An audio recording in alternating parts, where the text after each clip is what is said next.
দেখেন ওয়াকাযালিকা কওলুহু তাআলা, এখানে আমরা জাহের এবং নসের হুকুম পড়তেছি। আমরা জাহের মানে একটু আলোচনা করি। জাহের মানে কি বলছিলাম? জাহের মানে কি? শোনার সাথে সাথে যেটা দাঁড়ানো হয়, শোনার সাথে সাথে যেটা দাঁড়ানো হয়, তারপর এটা বেগয়রে তাআম্মুল, কোনো চিন্তা ভাবনা ছাড়া। আর নস কাকে বলা হয়? মা সিকাল কালামু লিআজালি, যার কারণে কালামটা ব্যবহার করা হয়েছে। কোনো ভুলে গেছেন হোসেন রে। ওয়াকাযালিকা কওলুহু তাআলা, দেখেন এখান থেকে আপনারা বের করবেন ফানকিহু মা তাবা লাকুম মিনান নিসাই মাসনা ওয়া সুলাসা ওয়া রুবা, তোমরা বিয়ে করো তোমাদের যা মন চাই, মিনান নিসাই মহিলাদের থেকে, মাসনা 2 2, 3 3, 4 4। এখন বিষয়টা হচ্ছে কি 2 3 4 এগুলো তোমরা বিয়ে করো। তো এখানে জাহের কি বলছেন? মানে আপনি বিয়ে করবেন। কে বিয়ে করবে? দে ছেলে না মেয়ে? কারণ কেউ মুদারাসিয়া না, তার মানে বুঝাচ্ছেন না, এটা বুঝা গেছে যে কি অনুমতি, বিয়ে 2 3 4 বিয়ের অনুমতি আছে। এটা জাহের ভাই বুঝছেন না? বুঝছেন কি না? আচ্ছা, নস কি হবে? আল্লাহ কেন বলছে? আপনারা দিকে কি দেখতেছেন? আমার দিকে দেখেন না, গবেষণা করে। আপনি কিতাব দেখে বললে আপনারা কি গবেষণা করছেন? কেন আল্লাহ এটা বলছেন? কেউ জানেন না কেন বলছে? একটা সংখ্যা নির্ধারণ করে দেওয়ার জন্য বলছে আর কি। এগুলো আকলে বলে সংখ্যা নির্ধারণ করে দেবে, 4 উপর বিয়ে করিও না। কত পর্যন্ত বিয়ে করতে পারবে? 4 পর্যন্ত। তাহলে সংখ্যা নির্ধারণের ক্ষেত্রে এই বাক্যটা কি? নস। নস একটা শুধু, নস কয়েক রকম হতে পারে, কয়েকটা হতে পারে। মন চাইলে কয়েকটা হতে পারে না? কিছু বলতেছে না, কয়েকটা হতে পারে কিনা? তো নসও কয়েকটা হতে পারে। দেখেন সিকাল কালামু লিবায়ানিল আদদি, দেখছেন বাক্যটাকে ব্যবহার করা হয়েছে কিসের জন্য? সংখ্যা বর্ণনা করার জন্য। তাহলে এই ব্যাপারটা কি? নস। ওয়াকাদু উলিমা, তো জাহের কি? ওয়াকাদু উলিমাল ইতলাকু ওয়াল ইজাজাত, ইতলাক ইজাজত দুইটাই কি শব্দ? আপনারা ডাক দিয়ে রাখেন এখানে, না হয় ইতলাক মানে তালাক বলে রাখবেন। ইতলাক ইজাজত দুইটা কি শব্দ? একই শব্দ। আর না, তালাক, তালাক হুক ইতলাক হুক দুইটা অর্থ সেম। এখানে ইতলাক মানে কি? সাধারণ, ঠিক আছে? অর্থাৎ ইজাজত কি রে? ইজাজত বলা হচ্ছে ওয়াকাদু উলিমাল ইজাজাতু ওয়াল ইতলাকু ওয়াল ইজাজাতু। তাহলে এখানে বৈধতা এবং এজাজত, অনুমতি রয়েছে বিনফসিস সামাই, কিসের ক্ষেত্রে? মানে এখানে বোঝাচ্ছে কি, হ্যাঁ ছেলেরা বিয়ে করতে পারবে যা ইচ্ছা তা, তাহলে অনুমতি রয়েছে ছেলেদের জন্য। এটা শোনার সাথে সাথে বোঝা যাচ্ছে। এরপর দেখেন তাহলে ফাসল জারিকা জাহিরান, সুতরাং এটা কি হয়ে গেল? জাহির হয়ে গেল। ফি হক্কিল ইতলাকি, এজাজতের ক্ষেত্রে ছেলেদের যে এজাজত রয়েছে এই ব্যাপারে কি হয়েছে? জাহির হয়েছে। নসান ফি বয়ানিল আদত, এটি নস হয়েছে, ইয়ানি কানা নসান, এটি নস হয়েছে ফি বয়ানিল আদত, সংখ্যা বর্ণনার ক্ষেত্রে। বিষয়টা বুঝে গেছে? তাহলে জাহির এবং নস বুঝছেন তো? আচ্ছা, এরপর দেখেন ওয়াকাউলুহু তাআলা, আল্লাহ তাআলা বাণী, লা জুনাহা আলাইকুম, তাদের উপর কোনো পাপ নেই, কোনো গুনাহ নেই। ইন তাল্লাকতুমুন নিসা, যদি তারা মহিলাদেরকে কি দে? তাদের স্ত্রীকে তালাক দে। মা লাম, তোমরা মহিলাদেরকে তালাক দাও। মা লাম তামুসুহুন্না, মা লাম তামুসুহুন্না, যাদেরকে তোমরা স্পর্শ করনি। আও তাফরিদু লাহুন্না ফরিদা, অথবা যাদের মোহর নির্ধারণ করনি। অর্থাৎ বলতেছে যদি কোনো মহিলার মোহর নির্ধারণ না করো, টোটালি মোহর নির্ধারণ হয় নাই, অথবা তাকে কোনো স্পর্শ না করো, মানে মোহর নির্ধারণ করেন না, তাকে স্পর্শ করেন না আপনি, তো তাকে তালাক দিতে কোনো অসুবিধা, কারণ তার তো কোনো ক্ষতি করে নাই। কাপড় চোপড় দিয়ে কিসওয়া, অর্থাৎ কাপড় চোপড় দিয়ে তাকে পাঠাই দিবে। কথাটা বুঝে গেছে? এখানে কোনো গুনাহ নাই। গুনাহ নাই মানে এমনি তালাক দিলে কি গুনাহ আছে? এমনি তালাক দিলে গুনাহ, তবে এটা আল্লাহর কাছে অপছন্দনীয়। তবে এরকমটা অত অপছন্দনীয় নয়। কোনটার মতো? যেটা অতি করার পরে, মোহর নির্ধারণ করার পরে কি দেয়? তালাকটা দেয়। কথাটা বুঝে গেছে? এখন দেখেন, আচ্ছা বলেন তো জাহের কি বুঝতেছেন? তোমরা স্ত্রীকে তালাক দিবে, তোমার জন্য কোনো গুনাহ নাই। তালাক কে দিবে? দে তালাক তুমি বলছে না, মানে বুঝাচ্ছে কি এখানে জাহের ভাই বুঝতে স্বামী তালাক দিবে, স্বামী স্ত্রীকে তালাক দিবে, এই ব্যাপারে কোনো গুনাহ নাই। এটা তো জাহের। নস কেন?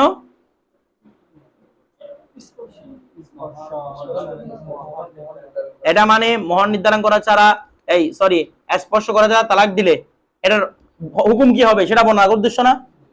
স্পর্শ করা ছাড়া, মোহর নির্ধারণ করা ছাড়া যদি কি দেয়? তালাক দেয়, সেটার হুকুম কি হবে সেটা ব্যাপারে একটা কি? নস। তো বলতেছে কি দেখেন, নসুন ফি হুকমি, হুকুম বর্ণনা করার ক্ষেত্রে নস। মালাম ইউসাম্মা লাহাল মহরু, যার কি করা হয়নি, অথবা যাকে স্পর্শ করা হয়নি, তার কিসের ব্যাপারে? তার হুকুমের ব্যাপারে আয়াতটা কি নাজিল করা হয়েছে, নস। তো দেখেন ওয়াজাহিরুন ফি ইস্তিবদাদিজ জাওজি, হ্যাঁ ইসমা লাল মোহাম্মদ যা মোহর নির্ধারণ করা হয়নি আর কি উল্লেখ করা হয়নি আগে বলছেন না লাম ইসমা উল্লেখ করা হয়নি। আচ্ছা ওয়া যাহিরুন এবং এটা জাহির হচ্ছে ফি ইস্তিবদাদি জৌজি স্বামীর একাকিত্ব। এমনি ইস্তিবদাদ বলা হয় যে স্বৈরাচারিতাকে, তো স্বৈরাচারী মানে কি একাই শাসন করা।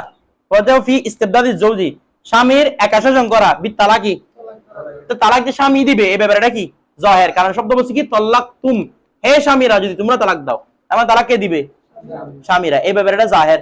আর নস হচ্ছে কোন ব্যাপারে যাদেরকে স্পষ্ট করেনি এবং যাদের মোহর নির্ধারণ করেনি তাদের কি হুকুমটা কি হবে এই ব্যাপারটা কি নস।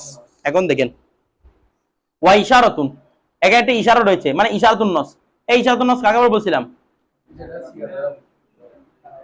আপনাদেরকে এতগুলো কথা বলছিলাম আমি, ইশারা কাকে বলছিলাম এর আগে ইশারা ছিল তাই না, ইশারা মানে কি বলছিলাম উদাহরণ কি রকম দিছিলাম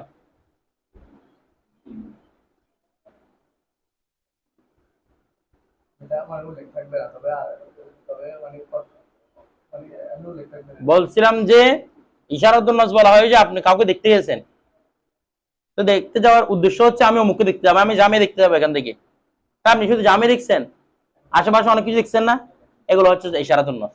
এগুলো আপনার বাক্যের উদ্দেশ্য ছিল না, এমনি দেখে গেছেন যে উদ্দেশ্য কি জামে দেখা, তো জামের আশপাশে গুলো দেখছেন যে এগুলো হচ্ছে কি ইশারাতুন নস। দেখেন ওই ইশারাতুন, তো এখানে কিছু ইশারাতুন নস বের আছে। ইশারাতুন নস মানে আল্লাহ এটা উদ্দেশ্য নয়, মানে আল্লাহর মকসুদের এহির মধ্যে সেটা নেই, আমরা নেই বলতে আল্লাহর মধ্যে নাই বলতেছি না, মানে এখানে আমাদের বোঝানোর উদ্দেশ্য আল্লাহর সেটা নয়। কোনটা যেখানে ইশারা দিচ্ছে যে ইশারাতুন, ইশারা হচ্ছে ইলাহের দিকে যে আন্নান নিকাহা নিশ্চয় নেকা বিদুনি জিক্রিল মোহর, মোহর উল্লেখ করা ছাড়া ইয়াসিহু শুদ্ধ হয়ে যাবে। আচ্ছা দেখেন তো আল্লাহর এই কথার মাধ্যমে বোঝাচ্ছে না যে মোহর উল্লেখ করা ছাড়া বিয়ে কি হবে শুদ্ধ হবে, কারণ আল্লাহ বলছে না যাদের ব্যাপারে কোনো মোহর নির্ধারণ করা হয় নাই, তার মানে কি বোঝাচ্ছে মোহর ছাড়াও, মোহর ছাড়া মানে কি মোহর নির্ধারণ করা ছাড়া, মোহর কিন্তু দিতে হবে, নির্ধারণ করা ছাড়া এর কথা আমরা আগে পড়ছি, এটা ইশারাতুন নস না। কেন আল্লাহর কি উদ্দেশ্য এটা যে তোমরা মোহর ছাড়া বিয়ে করো, উদ্দেশ্যটা না, এটা হচ্ছে আমরা ইশারাতুন নস থেকে বের করে আনছি। তারপর দেখেন ওয়াকাযালিকা অনুরূপভাবে কওলুহু আলাইহিস সালাম রাসূল মানে বাণী মাম মালাকা, দেখেন অনুবাদটা দেখেন মাম মালাকা বলুন তো যে মালিক হয়েছে, যা রাহামিন রক্ত সম্পর্কিত ব্যক্তির, মাহারামিন যে মাহারাম, শুধু আমি আগে বলছিলাম না সব রক্ত সম্পর্কিত কি হয় না হারাম হয় না, এখানে মাহারাম মানে মাহারাম উদ্দেশ্য, তাই মাহারামটা উল্লেখ করেন এখানে অন্য আয়াতের মধ্যে আছে। ও লিখছে তো মুরামিন মিনহু, মুরামিনহু মানে মুরামিন মিন যারা জি রাহামিন, ওই জি রাহাম থেকে যারা মুহরিম অর্থাৎ যাদেরকে বিয়ে করা হারাম। তাহলে এখানে দুইটা বিষয়, একটা হচ্ছে তারা রক্ত সম্পর্কিত হতে হবে, দ্বিতীয়ত বিয়ে হারাম হতে হবে। যদি তাদের মালিকের মধ্যে চলে আসে উতিকে আলাইহি, তাদের উপর কি হয়ে যাবে, তার উপর কি হয়ে যাবে স্বাধীন হয়ে যাবে, অর্থাৎ তার উপর তাদের স্বাধীন করা লাজেম, ওটি না বললেও কি হয়ে যাবে স্বাধীন হয়ে যাবে। এখন বলুন তো জাহের কি বলুন তো মাম মালাকা যে মালিক হয়েছে, জাহের কি মালিক হয়েছে মানে তার মালিক হয়েছে, মালিক তো হবে এটার ব্যাপারে কি জাহের, নস কি স্বাধীন হয়ে যায়, মানে যদি কোনো জাহারাম আসে তখন সে তাকে কি করে দিতে হবে স্বাধীন করতে। দেখেন বলতেছে যে নসুন ফি ইস্তিহকাকিল ইতকি লিল করিব, এটা হচ্ছে নসুন, এবার নস যে ফি ইস্তিহকাকিল ইতকি, ইতকের মালিক এই হকদার হওয়া লিল করিবি নিকট আত্মীয় যারা থাকবে তারা যে স্বাধীন হয়ে যাবে এটা তাদের হক, এই ব্যাপারে এটা জাহের না নস না, মানে আল্লাহ এটা বর্ণনা করে উদ্দেশ্য যে তোমাদের যদি কোনো নিকট আত্মীয় মালিক হয়ে যায় তাদের হক আছে, তারা কি হয়ে যাবে স্বাধীন হয়ে যাবে। ওয়া যাহিরু ফি সুবুতুল মিলকি লাহু, দেখছেন জাহের হচ্ছে তার জন্য যে মালিকানা সাবিত হচ্ছে, আমি একটুর জন্য সময় তার কি হয়েছি মালিক হয়েছি, কথা বুঝেন নাই, অর্থাৎ তার মালিক পেয়ে গেছে আমি, তাকে স্বাধীন যখন করছি তার আমি মওলা হয়েছি, আজাদ কিন্তু গোলাম মনিব না, মওলা মানি যে আজাদ করছে তার আমি মওলা সাবিত হয়েছে, মালিক যেহেতু সাবিত হয়েছে মওলা কি হয়ে গেছে সাবিত হয়ে গেছে, এটা কি জাহের, বিষয়টা বুঝে গেছে। এখন দেখেন কি বলতেছে ওয়া হুকমু যাহির ওয়ান নস, ওয়া হুকমু যাহির ওয়ান নস, জাহের এবং নসের হুকুম হচ্ছে উজুবুল আমল বিহিমা, উভয়ের সাথে আমল করতে হবে, আম্মাইনে কানা হুক উভয়টি আম আও খাসাইনে, মানে জাহের এবং নস এগুলো আম হুক খাস হুক। আচ্ছা আম হওয়া খাস হওয়া এগুলো জাহের হওয়ার বিপরীত, নস হওয়ার বিপরীত, এগুলো একটা একটা বিপরীত না, তো বিপরীত কোনটা কোনটা, খাসটা আম হতে পারবে না, মুতলাকটা মুকাইত হতে পারবে না, তো মুতলাকটাকে খাস হতে পারে না। দেখেন তাহলে বলছে মা ইহতিমালে ইরাদাতিল গায়র, তবে অন্যের ইহতিমালের সহিত, এই তার উপর আমল করা ওয়াজিব, তবে অন্যের এহতেমালের সহিত। দেখেন এখানে জহের এবং নস এগুলোর উপর আমল করা ওয়াজিব, তবে অন্যের এহতেমালের সহিত। ওরা এখানে ইখতিলাফ রয়েছে হানাফি মাযহাবের মধ্যে। হানাফি মাযহাবের দুই কৌল। প্রথম কৌল যেটা ইমাম মাতুরিদি রহমতুল্লাহ আলাইহি, আমাদের আলোচনাতে জাওয়াদের ইমাম, উনি বলতেছেন, আবুল হাসান মাতুরিদি রহমতুল্লাহ উনি বলতেছেন প্রত্যেক জাহের এবং নসের উপর আমল করবেন মা উজুদের ইহতিমাল এর সহিত। অর্থাৎ আমল করা ওয়াজিব, তবে ইয়াকিন রাখাটা ওয়াজিব, এতেকাদ রাখাটা ওয়াজিব নয়। এতেকাদ রাখাটা ওয়াজিব নয়। কেন বলছেন? আপনি যেটাকে জাহের বুঝতেছেন এটা জাহের নাও হতে পারে। কথাটা বুঝেন নাই? আপনার বুঝার মধ্যে কমতি চলে আসছে। অথবা আপনি যেটাকে নস মনে করতেছেন, মানে এটা কেন করা হয়েছে, হয়তো আল্লাহর মন চাইলে মধ্যে সেটা নাও থাকতে পারে। তাহলে অন্য কিছু সম্ভাবনা আছে কিনা? এই জন্য বলতেছে যে আমল করবেন ওয়াজিব, তবে অন্য এহতেমাল সহিত, মানে অন্য কিছুর হওয়ার সম্ভাবনা আছে এখানে। তবে জুমহুর আহনাফ, ইমাম সরাখশি রহমতুল্লাহ আলাইহি, ইমাম জাসসাস রহমতুল্লাহ আলাইহি, ওরা বড় বড় হানাফি মাযহাবের উসুলবিদ, ইমাম ইবনে হুম্মাম রহমতুল্লাহ আলাইহি সহকারে যতগুলো জুমহুর আহনাফ আছেন, তারা বলতেছেন কি, বলা হচ্ছে এটার উপর আমল করতে হবে কতান, অকাট্যভাবে। কেন? দেখেন তো আমরা খাসের উপর আমল করা কি বলছিলাম? ইমাম সাহেব কি বলছিল? জন্য। কেন? অন্য সম্ভাবনা আছে। তার মানে তাদের উত্তর কি দিয়েছিলাম? আপনি যে অন্য সম্ভাবনা আসছে সেটা তো দলিল নাই। তো অনুরূপভাবে এখানে তো আমাদের জাহেরটা জাহের নয়, সেটার পক্ষে তো দলিল নাই। আমি দ্বিতীয় কেন নিব? দলিল আসলে তখন ওদিকে চলে যাব। যদি দলিল না থাকে, বেলা দলিল, এটা বলা হয় যে আল ইহতিজাজ বেলা দলিল। আল ইহতিজাজ, যদি আপনি কোন দলিল সাবেত করেন সেটা কোনো দলিল নাই, তখন সেটা ওই দলিলটা কেন বিবেচিত বিষয় হবে না। অর্থাৎ বিষয়টা হচ্ছে কি, আমি জাহের যেটা মনে করছি সেটা বিপক্ষ যদি কোন দলিল থাকবে না, ততক্ষণ পর্যন্ত আমার জাহেরটা কতান ভাবে আমল হবে, যেভাবে হাসের মধ্যে আমল হয়। হাস তো মাঝে সম্ভাবনা রাখে না, বলছে না? এই আম, আবার আমের মধ্যে আমল করা ওয়াজিব, আবার ও বলছে ওয়াজিব না, আমিন ইল্লা হুসানুল বাস। আমি বলছি আপনার যেটা বলতে সেটা হচ্ছে মুন্সি বেলা দলিল, এটা দলিল যা উদ্বুদ্ধ করছেন আপনি, দলিল আছে এটার ব্যাপারে। তো যতক্ষণ দলিল থাকবে না ততক্ষণ কথা আমল হবে। তো অনুরূপভাবে এগুলোর উপর কি হবে? কতভাবে আমল হবে। তাহলে উনি যেটা বলছে সেটা জমহুরের কৌল নয়। এই ব্যাপারে নূর আনওয়ারের মধ্যে দেয়া আছে। তারপর দেখেন ওয়াজালিকা বিমানজালাতিল মাজাজ, ওই বলতে দেখেন বলা হচ্ছে কেন এটার উপর আমল করা ওয়াজিব নয়, উনি দলিল দিচ্ছেন কারণ এটা হচ্ছে মাজাজের মঞ্জারে মাল হাকিকত। আচ্ছা, প্রত্যেকটা হাকিকত মাজাজের সম্ভাবনা আছে না? তো অনুরূপভাবে বলতেছে এখানে জাহের এবং নসের মধ্যে আপনি যেটাকে জাহের মনে করতে সেটা জাহের নাও হতে পারে, যেটাকে আপনি নস মনে করতে সেটা নস নাও হতে পারে। তো আমরা উত্তর কি দিব? এটা আপনারা করি না, নাই এটার করতে আপনি দলিল দেখান, এটা যে জাহের যেটা সেটা জাহের নয়। সেটা যতক্ষণ দলিল পাওয়া যাবে না ততক্ষণ কি করতে হবে? কথা আন আমল করতে হবে। আচ্ছা, কিন্তু হাকিকতটা তো মাঝে সম্ভাবনা আছে, প্রত্যেকটা হাকিকতের মধ্যে মাঝে আছে না? মাঝে অত না মাত্র সম্ভাবনা থেকে যাই। কথাটা বুঝেন নাই? এটা আর কি বলছে, এখানে থেকে যেতে পারে এরকম সম্ভাবনা একটা। তো সম্ভাবনার কারণে কি আমরা আমল ছেড়ে দিই না? ওয়ালা হাজা কুলনা, এর উপর ভিত্তি করে আমরা হানাফিরা বলছি ইজা ইস্তারা করিবাহু, ইজা ইস্তারা এটা ওনার উসুলের উপর। কোনটা উসুল? যে জন্নি। দেখেন ইদা ইস্তারা করিবাহু, দেখেন বলা হচ্ছে কি ওয়ালা হাজা, এর উপর ভিত্তি করে ইদা ইস্তারা করো, যদি সে তার নিকট আত্মীয় কিনে, মনে আপনি আপনার কি ইতিহাস ইজা ইস্তারা আছে তো, ইজা ইস্তারা যদি সে ক্রয় করে করিবাহু তার নিকট আত্মীয়, নিকট আত্মীয় মানে কি বোঝাচ্ছে যার হারাম মুহরিম, রক্ত সম্পর্কে এবং কি বিয়ে করাও কি হারাম, এরকম মাও কিনে। হাত্তা, হাত্তা মানে ফা, হাত্তা মানে কি ফা, অতঃপর উদিকে আলাই, তার উপর কি হয়ে যায়? স্বাধীন হয়ে যায়, ওর উপর স্বাধীনতা চলে আসে। আর যদি বলেন তো স্বাধীনতা চলে আসে তাহলে মালিক হয়েছে না? আগে বলছিলাম মালিক হয়েছে কিনা? তো মালিক হলে মাওলা সাবিত হবে না? হবে তো। দেখেন বলা হচ্ছে কি ইয়াকুনু হুয়া মুতিকান, সে মুতিক বলে সাব্যস্ত হবে। দেখেন কিরকম, মনে করেন আপনার উপর জিহারা কাফারা লাজিম হয়েছে, এখন আপনার বাজার থেকে আপনি গোলাম একটা ক্রয় করে আজাদ করবেন না? করবেন কিনা? এখন গোলাম ক্রয় করতে গিয়ে দেখতেছেন দেখেন আপনার ফুফি আছে, বিষয়টা বুঝেন নাই? আপনার কি আছে? ফুফি আছে। তারপর মনে করেন আপনার বাবার দ্বিতীয় স্ত্রী এখানে রয়েছে, গোলাম হিসেবে দাসী হিসেবে বিক্রি হচ্ছে। আপনি কিনবেন কাদেরকে? ওদেরকে কিনবেন নাকি বাকিদেরকে কিনবেন? সবচেয়ে উত্তম হচ্ছে ওদেরকে কিনা, কারণ ওদেরকে কিনা আপনি দুইটা সব পাইছেন, একটা হচ্ছে ইতিকের সব পাইছেন, আরেকটা হচ্ছে আত্মীয়তার বন্ধন রক্ষা করার সব পাইছেন। মানে আপনি আপনার নিকট আত্মীয়ই করছেন, ওরা বেশি হকদার না? তো আপনি যদি এদেরকে ক্রয় করেন তাহলে আপনি মুতে হবেন কিনা? আপনার জিয়ারা কাফারা আদায় হবে কিনা? হবে। তার মানে আপনি মৌতিক, আপনি স্বাধীন, ঠিক আছে। আচ্ছা মনে করেন আপনি ওই ব্যক্তি যাকে আপনি ক্রয় করছেন সে কোনোভাবে পরবর্তীতে কোটি কোটি টাকার মালিক হয়ে গেছে, আপনার ফুপি কিনছেন, আপনার ফুপি কোটি কোটি টাকার মালিক হয়ে গেছে। এখন সে যদি মরে যায়, মনে করেন তার কোনো ওয়ারিশ নাই, আপনি ওয়ারিশ হবেন কিনা? হবেন, কারণ একটা ওয়ারিশের মধ্যে একটা আছে মাওলায়া আতাকা, আসবে সবিবের মধ্যে এগুলো ফরাইজের মধ্যে আলোচনা আছে যে কি আমার কোনো ওয়ারিশ নাই, কি আমার মা বাবা কেউ নাই, আমার সন্তান সন্ততি কেউ নাই, কিন্তু আমার কি আছে, যে আমাকে আজাদ করছিল সে আছে, সব মালিকের মালিক কি হবে সব সম্পদের? ওই মওলা যে আজাদ করছে সে। তাহলে আপনি যে আজাদ করছেন যদি তার কোনো আত্মীয় না থাকে, তাহলে সব সম্পত্তি কে পাবে? আপনি পাবেন। বলে আপনি কেন পাবেন? আপনি মওলা হয়েছেন, ঠিক আছে। তো বলা দেখেন ওয়ায়াকুনুল ওয়ালাউ লাহু, এবং তার জন্য মওলা সাবিত হবে। তার জন্য মানে কার জন্য? ওই মতিকের জন্য, মতির জন্য মওলা সাবিত হবে। তারপর আচ্ছা, তো এখন বলতেছে জাহের এবং নসের হুকুম বর্ণনা করছে না, এগুলোর মধ্যে কোনো পার্থক্য আছে না? বলছে আপাতত দৃষ্টিতে কোনো পার্থক্য নাই, তো পার্থক্য কখনো ধরা যায় কখন?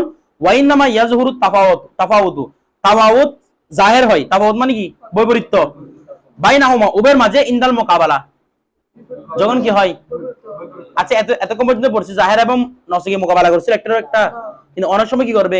মোকাবেলা করবে। কিরকম দেখেন, তখন এগুলোর মধ্যে পার্থক্য নির্ণয় করতে হবে। যেমন লিহাজা ওয়া লিহাজা কলা, এই কারণে বলে লাউ কলা, যদি কেউ বলে লাহা স্ত্রীকে, স্বামী তার স্ত্রীকে বলছে কি দেখেন, তল্লিকি নফসাকি, তুমি নিজেকে নিজে তালাক দাও, মানে তোমাকে আমার কাছে তালাক দিতে ইচ্ছে করতেছে, তোমাকে তো আমি বেশি মহব্বত করি, তুমি নিজেকে নিজে তালাক মারো।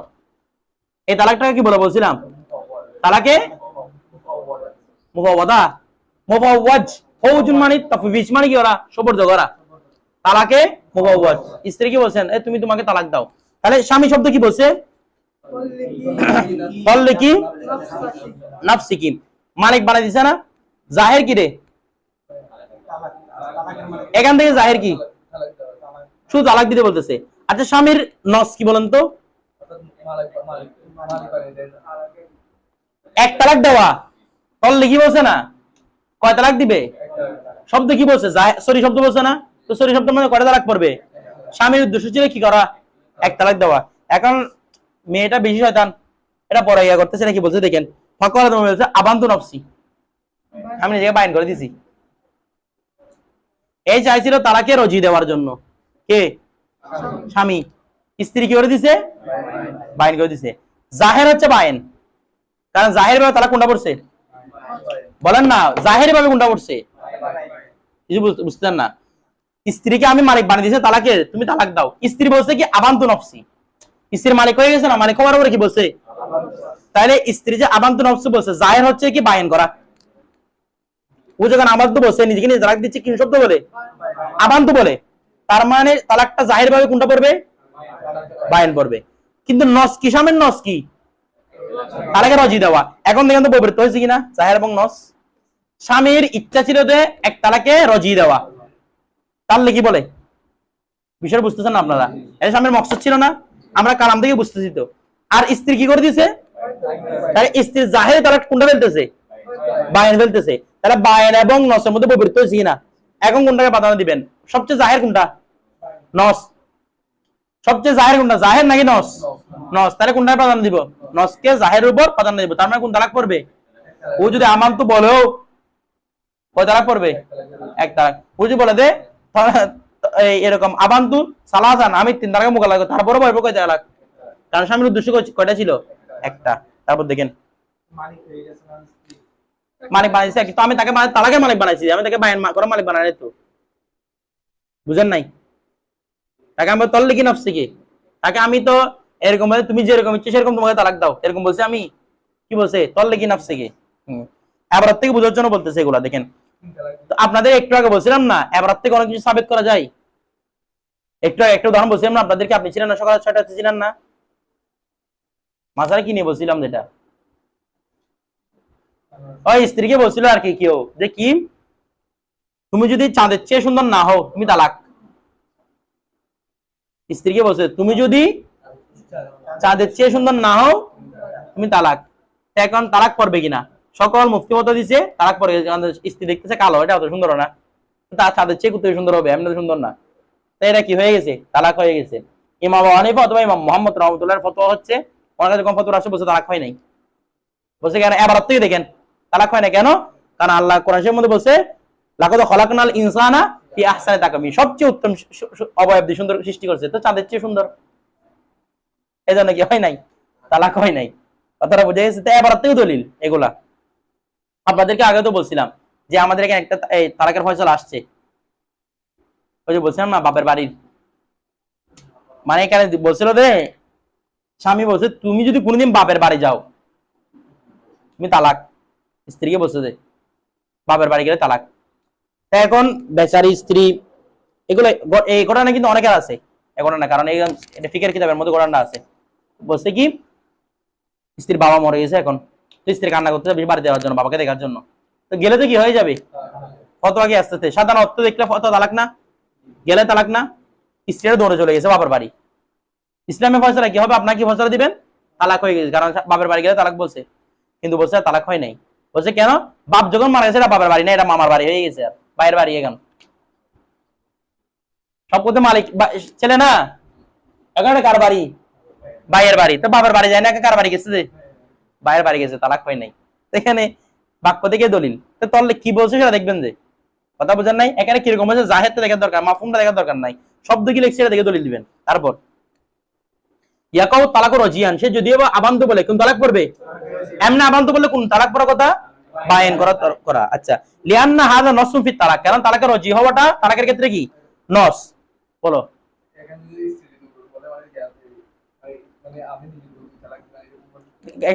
ওই স্বামীর যত মন সাজে ধরা পড়বে যে তালাক, স্বামীর মন শোনা যায় নস যেটা সেটা। ইয়াকাউ তালাকু রাজিয়ান, এখানে তালাক কি পড়বে রে? রাজি পড়বে। লিআন্না হাযা নসুন, লিআন্না হাযা নসুন, এখানে অনেক রকম কথা আছে, সামনে পড়বেন এগুলো হুজুর, কিছু অনেক রকম কথা আসবে সামনে, কি রকম করে তালাক মুফাওয়াসা করা যায়, তার আগে মুফাওয়াজের বিধান কি রকম সামনে পড়বেন। ইয়াকাউ তালাকু রাজিয়ান, এখানে তালাক কি পড়বে? রাজি। লিআন্না হাযা নসুন ফি তালাক, কারণ এই তালাকের ক্ষেত্রে কি নস। যাহিরুন ফিল বাইনুনাত, জাহির কি বাইনুনা, বাইনুনা মানে কি বায়ান হওয়া।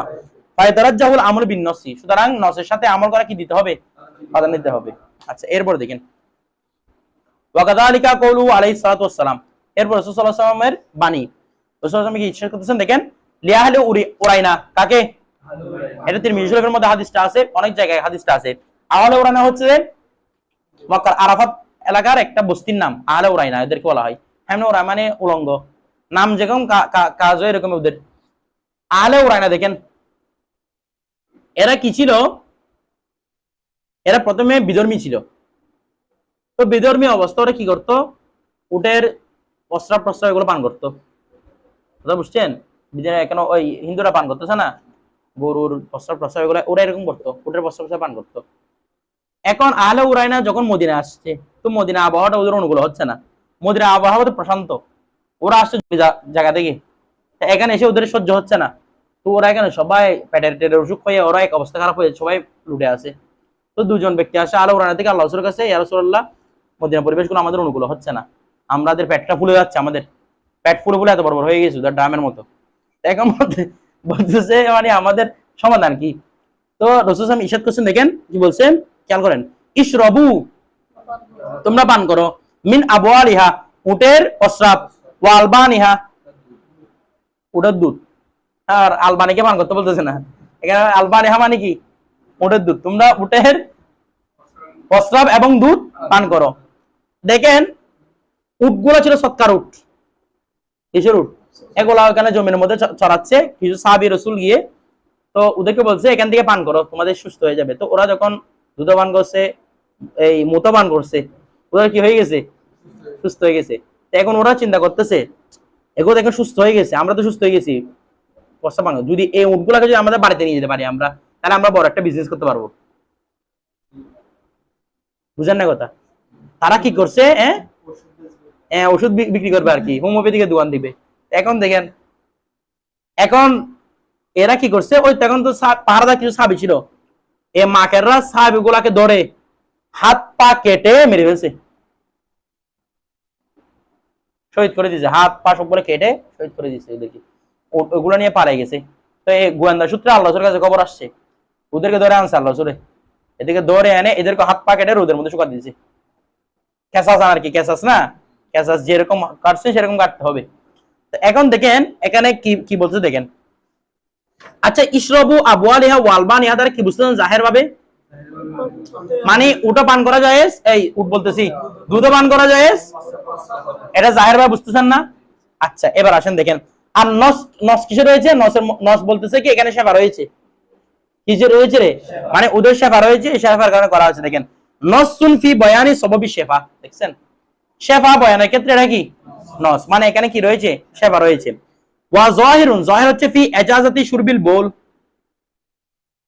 প্রস্রাব পান করার ব্যাপারে কি রয়েছে, এটা জাহির বা বোঝাচ্ছে না। এখন দেখেন বলা হচ্ছে ওয়াকাউল আলাইহিস সালাম, এখন পেশ লাগবে। দেখেন আল্লাহ রাসূল ইরশাদ করতেছেন ইস্তানজিহু মিনাল বৌলি, তোমরা প্রস্রাব থেকে দেখো, এখানে প্রস্রাব মানে কার প্রস্রাব বলছে? মুতলক যে কোনো প্রস্রাব থেকে তোমরা বিরত থাকো। ফাইন্না আম্মাতা আযাবিল কবরে, প্রস্রাব থেকে বিরত, আমরা প্রস্রাব না করতাম, প্রস্রাব করবেন মানে প্রস্রাব ছিটে ফোঁটা গা থেকে লাগাতে কি আর কি, পান করা থেকে না, প্রস্রাবের ছিটে ফোঁটা। এখানে আগে বিষয়টা বুঝেন, আল্লাহ সাল্লাল্লাহু আলাইহি ওয়াসাল্লাম হাদিস শরীফের মধ্যে আছে, দুইটা কবরে পাশ দিয়ে যাচ্ছেন, আপনারা শুনছেন অনেকে, একজন ব্যক্তি বসে এগুলার উপর মারাত্মক আযাব হচ্ছে, বেশি আযাব এগুলা, তো আল্লাহ রাসূল দেখে আফসোস বসে, এগুলো কে? মুমিন বান্দা, ওরা কিন্তু মুমিন ছিল, কাফের নয়, কি মুমিন। কাফের হলে কি চিন্তা করতে কেন আযাব হচ্ছে, সেটা কুফরির কারণে আযাব হচ্ছে আর কি। এখন বলছে কিরে দিয়ে আযাব কেন হচ্ছে, তো দেখতেছি একজন করতো চুল ঘড়ি, একজন কথা আরেকজনকে লাগাই দিত, আরেকজন কি করতো, সে প্রস্তাব থেকে বাঁচতো না, মানে ওই পশু পশু পালন করতো, তো প্রস্তাব সে গায়ে লাগতো, এগুলো নিয়ে নামাজ পড়ে ফেলতো, সে এত ইয়া করতো না। আমাদের যারা দেখা যায় না মা বোনরা এখন বাচ্চা বাচ্চা হয়, এগুলো দেখুন কি কোনো সমস্যা না, এগুলো নামাজ পড়ে ফেলে এগুলো নিয়ে, যারা এগুলো বাঁচা না। তো এখানে কি বলছে, ফাইন্না আম্মাত আযাবিল কবরি মিনহু, এই প্রস্তাবের কারণে অধিকাংশ কবর আযাব পাবে। দেখেন সামান্য একটা বিষয়, কিন্তু এর উপরে কবর বেশি আযাব পাবে এখান থেকে। আল্লাহ সাল্লাল্লাহু আলাইহি ওয়াসাল্লাম দুইটা এই কি নিয়ে, খেজুর গাছের ডাল, জিন্দা খেজুর গাছের ডাল নিয়ে, মানে সবুজ, মানে নেই কি করে দিচ্ছেন, এখানে গেড়ে দিচ্ছেন, গেড়ে দেওয়ার মাধ্যমে এটার মধ্যে আযাবটা কি করছেন, এখান থেকে আমাদের কবরে ফুল দেওয়া, এটা বৈধ। কেন? এগুলো তসবিহ হবে, যদি গুনাহগার হয় তাহলে তার জন্য গুনাহ মাফ করার জন্য তসবিহ হবে, আর যদি নেককার হয় তাহলে তার মর্তবা বুলন্দ হবে, ঠিক আছে। এখন অনেকে বলে ফুলের কি গাল আছে, মানে জিকির করার জন্য, আবার গাল লাগে জিকির করার জন্য, প্রত্যেকটা সৃষ্টিকর্তা আল্লাহ জিকির করতেছে না, ইউসাব্বিহু মা ফিস সামাওয়াতি ওয়াল আরদ, যা জমিনের আসমান যা কিছু সবগুলো কি করতেছে, তো সবারকে গাল আছে। দেখেন ফাইন্না আম্মাত আযাবিল কবর মিনহু, কেননা কবর আযাবের অধিকাংশ সময় কি হয়, কুত্তি হয়, মিনাল বউল। এখন এখান থেকে জাহির কি বুঝতেছেন, এই হাদিস শরীফ থেকে মানে প্রস্তাব থেকে বেঁচে থাকতে হবে, এটা জাহের। এখানে নস কি আযাব না, এখানে নস হচ্ছে তোমরা প্রস্রাব থেকে বেঁচে থাকো, একদম টোটাল। জাহের হচ্ছে কি প্রস্রাবের ব্যাপারে আমাদের কোনো ইজাজত নাই, নস হচ্ছে কি আল্লাহ রাসূলের উদ্দেশ্য ছিল তোমরা প্রস্রাব থেকে বেঁচে থাকো, খাও তো দূরের কথা, বেঁচে থাকো এখান থেকে, এখানে কাছেও যায় না প্রস্রাবের, মানে সবকিছু বোঝাচ্ছে আর কি, যা যা নষ্ট হতে পারে, নস একাধিক হতে পারে বলছিলাম না, যা যা নষ্ট হতে পারে। এখন তার মানে এই নসে আগের নসের সাথে বিরোধ করতেছে না, আগের নসে কি বলতেছে, প্রস্রাবের মধ্যে সেবা আছে, আগে জাহেরে কি বলতেছে, এই প্রস্রাব করার অনুমতি আছে, এখন দেখা যাচ্ছে অনুমতি নাই, এটা লাগছে কিনা। আচ্ছা, তো এই সমাধান কি হবে, তো এখান থেকে নসুল ফি উজুবিল ইহতিরাজি, এই হাদিসের মধ্যে হচ্ছে নস হচ্ছে ফি উজুবিল ইহতিরাজি, বিরত থাকার আবশ্যকতা, আনিল বউলি থেকে, প্রস্রাব থেকে। এখন দেখেন ফায়তারাজ্জু নসু আলা যাহির, নসকে কার উপর প্রাধান্য দিব, তাহলে এই হাদিস দ্বারা বোঝা যাচ্ছে কি এই প্রস্রাব পান করা কি নাই, জায়েজ নাই। আগেরটাতে কি বোঝা যাচ্ছে, তাহলে কোনটার উপর কোনটা প্রাধান্য দিব, দ্বিতীয় হাদিসকে প্রথম হাদিসের উপর কি দিব। এখানে আমাদের তিন মত হানাফি মাযহাবের ভিতরে, ইমাম মুহাম্মদ রাহমাতুল্লাহ বলতেছে মাকুলুল লাহাম, জানোয়ারের প্রস্রাব খাওয়া জায়েজ, মাকুল লাহাম জানোয়ার মানে গোশত খাওয়া জায়েজ, হারাম হালাল। মাকুল লাহাম বলতেছি এগুলার প্রস্রাব খাওয়া কি হারামে, প্রস্রাব কুকুরের প্রস্রাব খাওয়া গিয়ে প্রস্রাব খাওয়া জায়েজ। ওনার দলিল কি, হাদিস উড়াই না, ইমাম মুহাম্মদের দলিল। ইমাম আবু ইউসুফ বলতেছে এমনি মুতলাক ভাবে তো জায়েজ নাই, তবে সেবার জন্য জায়েজ। কি বলতেছে ইমাম মুহাম্মদে। আবু হানিফা বলছে কোন অবস্থায় জায়েজ নাই, এটার উপর ফতোয়া, না সেবার জন্য জায়েজ না এমনি অবস্থায় জায়েজ। কারণ তো এখন বলছে হাদিসে উড়ানোর দলিল কি, বলছে কয়েকটা উত্তর হতে পারে। এক নম্বর হচ্ছে কি হাদিসে উড়ানা যেটা বলছে সেখানে হাদিসটা মুস্তারাব হাদিস, কিছু হাদিসের মধ্যে বৌলি হাটা নাই, মিন আবওয়ালিয়া কথাটা নাই, শুধু আলবানিয়া আছে, আর হাদিসটা মুস্তারিফ হয়ে গেছে ভিন্ন ভিন্ন সূত্রে রিওয়ায়াত, অথবা বলতেছে হাদিসটা মনসুখ হয়ে গেছে, এটা এখন আর কি নাই, হুকুমটা নাই। 3 নম্বর বলতেছে এটা শুধু বনি উড়ানোর সাথে খাস, এটা আর কারোর জন্য না, এটা ওদের জন্য খাস ছিল। কথাটা বোঝা গেছে? বিষয়টা বুঝেন না মনে হয়। তো এরপর থেকে এগুলো আর হয় নাই, তো এই জন্য আমরা এটার উপর আমল করবো না। এই ইমাম মুহাম্মদের কল এবং ইমাম হুসাইনের কলগুলা মরজু কল, এগুলোর উপর প্রাধান্য দেওয়া যাবে না। তারপর দেখেন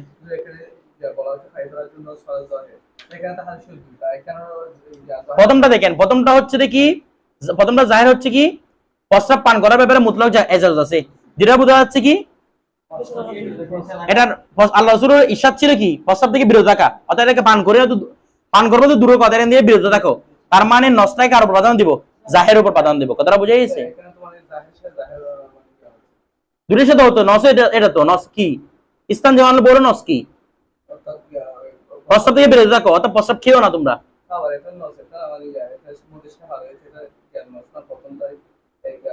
আমরা তো সেটাকে রদ করতেছি না, আমরা মুতলাক এজাজতকে রদ করে দিচ্ছি, এজাজত নাই, বিষয়টা বুঝেন নাই, এজাজত নাই, কথা বুঝেন নাই। এখন মনে করেন চিকিৎসা বিজ্ঞানের ক্ষেত্রে কিছু জিনিস হালাল করা হয় বিশেষ কোনো কারণে, এগুলো অন্য কথা। যেমন মনে করেন অনেকগুলো রোগের কারণে মদ খাওয়ানো হয়, কাশির ওষুধ, হ্যাঁ এগুলো না হওয়া, এগুলো তো এমনি ইয়াদে যায় না, এগুলো মদ দেয় কেন, মদ না তো, কিছু রোগের কারণে এখানে মদ খাওয়ানো হয় মানুষদেরকে, অর্থাৎ এগুলো পাগলামের একটা সুরত চলে আসে, তো এগুলোতে মদ না দিয়ে মানুষ ভালো হয় না, এই সুরত গুলো আলাদা। কথা বুঝেন না? এখানে আমাদের লাগবে যে মুতলক এজাজত জায়েজ আছে কিনা, মুতলক এজাজত কি নাই, জায়েজ নাই। এখানে আপনি একটা জায়গার মধ্যে দুঃখ পড়ে গেছেন, এগুলো ছাড়া আর উপায় নাই, তখন এটাতে তখন তার মুতলক এজাজতের কথা আসতেছে না, এটাতে বিপদের কথা, আর জরুরত তাবিহুল মাহজুরাত মধ্যে চলে আসবে। এরপর দেখেন ফালা ইয়াহিল্লু শুরবুল বাউলি আসরান, তাহলে কখনো কি হবে না প্রস্রাব পান করা জায়েজ হবে না। বিষয়টা বোঝা গেছে?